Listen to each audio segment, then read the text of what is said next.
আসসালামু আলাইকুম ওয়া রাহমাতুল্লাহ। সারা বিশ্বের সংবাদ 7.3 মিনিটে আপনাদের সকলকেই স্বাগত।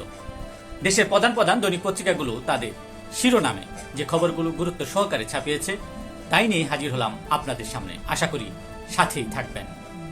শুরুতেই থাকছে বাংলাদেশ কৃষক লীগ কর্তৃক আয়োজিত শোক দিবসের আলোচনা সভায় প্রধানমন্ত্রী শেখ হাসিনা বলেছেন, জাতি কোটা আন্দোলনের ছদ্মবেশে জঙ্গিবাদের বর্বরতা প্রত্যক্ষ করেছে। তিনি বাংলাদেশে জঙ্গিবাদ ও সন্ত্রাসবাদের কোনো স্থান নেই বলে তার অঙ্গীকার পুনর্ব্যক্ত করেন। তিনি আরো বলেন, জীবন নাশের চেষ্টা বারবার আসবে, পরোয়া করি না। প্রতিটি হত্যাকাণ্ডের সুষ্ঠু তদন্ত করা হবে বলেও তিনি জানান। নিষিদ্ধ হল জামায়াত শিবির, প্রজ্ঞাপন জারি। স্বাধীনতা বিরোধী সন্ত্রাসী সংগঠন হিসেবে চিহ্নিত এই নিয়ে জামাত নিষিদ্ধ হল 4 বার। প্রথমবার 1959 সালে সাম্প্রদায়িক দাঙ্গায় উস্কানির অভিযোগে নিষিদ্ধ হয়। দ্বিতীয়বার 1964 সালে মুসলিম পারিবারিক আইনের বিরোধিতা করায় নিষিদ্ধ করা হয় জামায়াতকে। তৃতীয়বার 1972 সালে স্বাধীনতা বিরোধী ও ধর্মভিত্তিক রাজনীতি নিষিদ্ধ হয়, জামায়াত নিষিদ্ধ হয়। এবার সন্ত্রাসী সংগঠন হিসেবে জামায়াতকে নিষিদ্ধ করা হয়। জামায়াত শিবির নিষিদ্ধ হওয়ার প্রতিক্রিয়ায় 14 দলের নেতারা বলেন, জামায়াতকে নিষ্ক্রিয় করতে পদক্ষেপ নিতে হবে। বিএনপি তাদের প্রতিক্রিয়ায় বলেন, তদন্ত ছাড়া দল নিষিদ্ধ করা সংবিধান সম্মত নয়।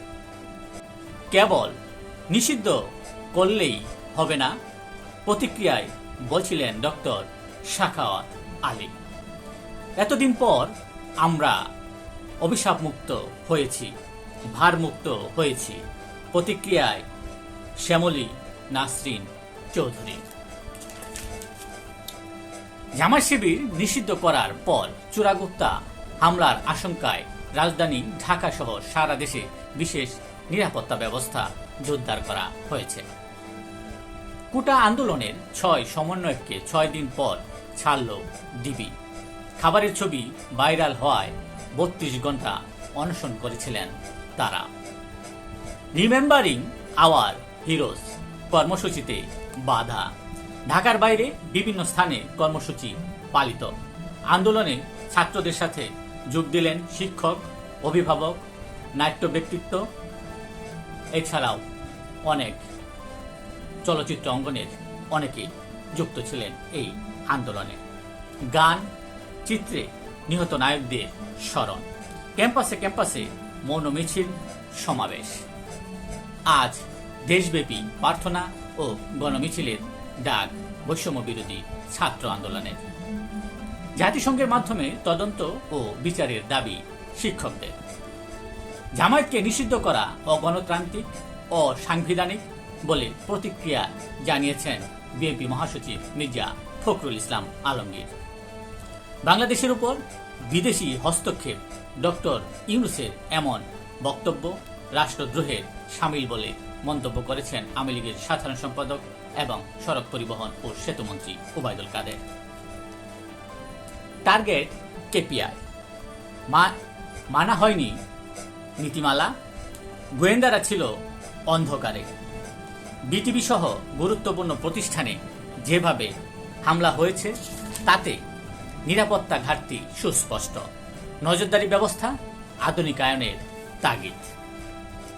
কূটনৈতিকদের ব্রিফিং শেষে বিটিভিতে হামলার বিষয়ে পররাষ্ট্র সচিব বললেন, শেষ বিদায়ের জন্য 15 মিনিট সময় দিয়েছিল হামলাকারীরা। 15 মিনিটের মধ্যে তোমাদের পরিবারকে খুদা হাফেজ বলো, তোমাদের মৃত্যুবরণ করতে হবে। সহিংসতার সময় বিটিভি ভবনের সামনে দায়িত্বরত বিজিবি দলকে এভাবে হুমকি দিয়েছিল হামলাকারীরা। পররাষ্ট্র সচিব এভাবেই প্রতিনিধিদের সামনে তুলে ধরেন তার বক্তব্য। হেলিকপ্টার থেকে গুলি ছোড়ার গুজবের ভিডিও সহ ব্যাখ্যাও করেন তিনি। সরকারের প্রতি বিদেশিদের কোনো অনাস্থা নেই বলে জানিয়েছেন প্রধানমন্ত্রীর প্রেস সচিব। সামাজিক যোগাযোগ মাধ্যম নিয়ে উদ্বেগ প্রকাশ করেছেন প্রধান বিচারপতি। এই মাধ্যমকে তিনি বিপদের কারবার বলে মন্তব্য করেন। বাংলাদেশে মানবিক সংকট চলছে বলে মন্তব্য করেছেন জাতিসংঘ মহাসচিবের মুখপাত্র স্টিফেন ডুজারিক। বাংলাদেশে তদন্তে সহায়তা করবে জাতিসংঘ বলে তিনি জানান। দেশের প্রধান প্রধান দৈনিক পত্রিকাগুলো তাদের আন্তর্জাতিক খবরে যে খবরগুলো গুরুত্ব সহকারে ছাপিয়েছে তার মধ্যে শুরুতেই থাকছে ইরানের রাজধানী তেহরানে বৃহস্পতিবার প্রয়াত হামাস নেতা ইসমাইল হানিয়ার জানাজায় যোগ দেয় লাখো লাখো মানুষ। ইরানের সর্বোচ্চ ধর্মীয় নেতা আয়াতুল্লাহ আলী খামেনির ইমামতিতে জানাজা নামাজ অনুষ্ঠিত হয়। হামাস নেতা ইসমাইল হানিয়া হত্যার প্রতিশোধ নিতে আলোচনায় বসেছে মিত্ররা। মার্কিন গণমাধ্যমের খবর, ইসরায়েলে সরাসরি হামলার নির্দেশ দিয়েছে খামেনি। যুক্তরাজ্যের সাউথ পোর্টে ছুরি হামলার প্রতিবাদে যুক্তরাজ্য জুড়ে ব্যাপক বিক্ষোভ ও সংঘর্ষ হয়েছে। গ্রেপ্তার হয়েছে শতাধিক।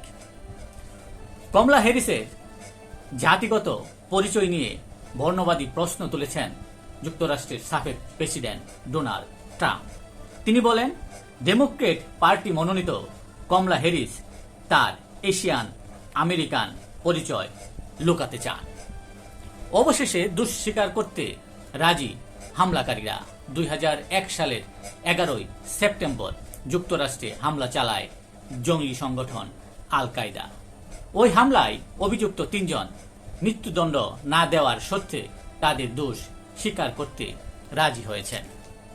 এই ছিল দেশের প্রধান প্রধান দৈনিক পত্রিকার শিরোনামে উঠে আসা গুরুত্বপূর্ণ শীর্ষ সংবাদ, যা নিয়ে এতক্ষণ আপনাদের সামনে উপস্থিত ছিলাম। আশা করি আপনাদের ভালোই লেগেছে।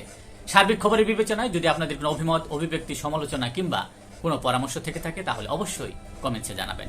আপনাদের কমেন্টসের প্রত্যাশায় আজকের মতো এখানেই বিদায় নিচ্ছি। আবারও দেখা হবে আগামীকাল ঠিক একইভাবে সারা বিশ্বের সংবাদ 7.3 মিনিটে। সে পর্যন্ত অবশ্যই সকলেই ভালো থাকবেন, সুস্থ থাকবেন। আর যারা আমার চ্যানেলটি সাবস্ক্রাইব করেননি তারা দ্রুত চ্যানেলটি সাবস্ক্রাইব করে নেবেন প্রতিদিনের আপডেট সংবাদ পেতে। আল্লাহ হাফিজ।